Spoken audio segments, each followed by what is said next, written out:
Selfie আসলে আত্মপ্রেম, এটা এক ধরনের অ্যাডিকশন।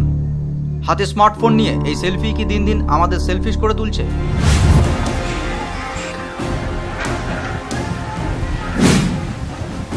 সাধারণ মানুষ থেকে অসাধারণ ব্যক্তিত্ব, সেলফি ম্যানিয়ায় ভুগছেন সবাই।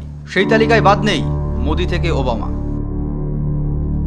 দেখুন কি বলছেন বিশিষ্ট মনস্তত্ত্ববিদ চিকিৎসক রঞ্জন ভট্টাচার্য। এই যে সেলফি বা ধরুন আমাদের সামগ্রিকভাবে যে নেট জগৎ আছে, গ্যাজেট ফোন অ্যাডিকশান বলি, ইন্টারনেট অ্যাডিকশান বলা হয়।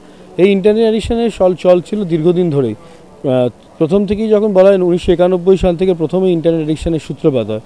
বর্তমানে যেটা হচ্ছে স্মার্টফোন আসার পর থেকে এই বিভিন্ন যে আমাদের সোশ্যাল মিডিয়া সাইটগুলো আছে, সেই সোশ্যাল মিডিয়া সাইটে সাথে যদি আমাদের দৈনন্দিন জীবনের কর্মধারা সেই অবস্থায় আমরা ছবি তুলছি এবং ছবি তুলে পোস্ট করছি।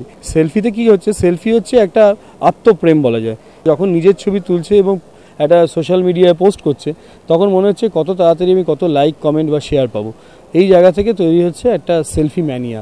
সুতরাং এটা ভীষণভাবে একটা অ্যাডিকশান এবং মহিলাদের পুরুষদের উভয় ক্ষেত্রেই দেখা যাচ্ছে অ্যাডিকশান দৈনন্দিনভাবে বাড়ছে। সাধারণত দেখা যায় প্রতি পুরুষ মানুষ তার 22 সেকেন্ডে একবার করে তার স্মার্টফোন চেক করছেন এবং একজন মহিলা প্রতি 44 সেকেন্ডে তার মোবাইল ফোন চেক করছেন যে তার সোশ্যাল মিডিয়ায় কী মেসেজ এসছে বা কটা লাইক পড়েছে। আজকে আপনারা ছেলে মেয়েদের হাতে মোবাইল ফোন তুলে দিচ্ছেন, সে দূরে আছে, সে কোচিং ক্লাস থেকে ফিরতে পারছে কিনা বা স্কুল থেকে ফিরতে পারছে কিনা, সেটা তার necessity.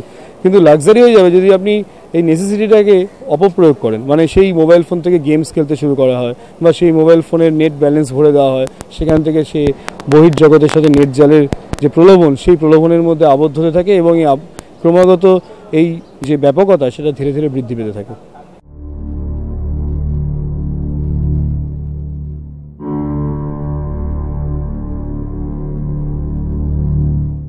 We have always defined ourselves with the ability to overcome the impossible. And we count these moments when we dare to aim higher, to make a difference, to set a mark.